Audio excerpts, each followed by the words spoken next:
Hi there, folks. Welcome to this edition of the Purity Post.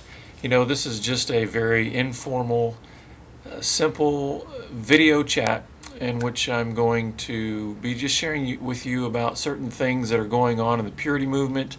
I basically just want to give you a short little blip of the different things that may be coming up, different resources that are really helpful and can be insightful in your own personal journey towards purity. And this week I wanted to share with you a little bit about some articles that came out of the EFCA Today. This is a publication put out by the Evangelical Free Churches of America, and you can get more information about this just by going to efca.org. But this particular edition, you'll note here, it's all about hidden danger, sexual addiction among church leaders, and it's got some great stuff in here for those who are in ministry or wanting to help out in their church, and just some of the church leaders and some of the struggles they face. But I wanted to share with you just some of the statistics that they show in here about what's going on with church leaders today. Did you know that 4 in 10 pastors online have visited a pornographic website? That's according to the Leadership Survey on Pastors and Internet Pornography. So think about that. 40% of pastors have visited a pornographic website. That's probably startling to some of us, shocking, sad maybe, but that's the reality. Even our pastors are struggling with internet pornography.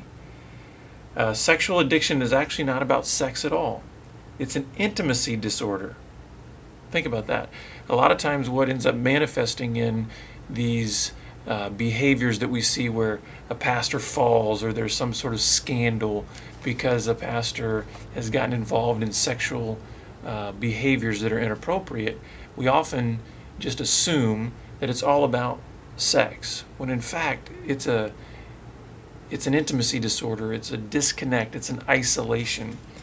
And then 1 in 3 regular internet users visits a sexually oriented site each month. So 1/3 of everyone who is a regular internet user visits a pornographic website every month.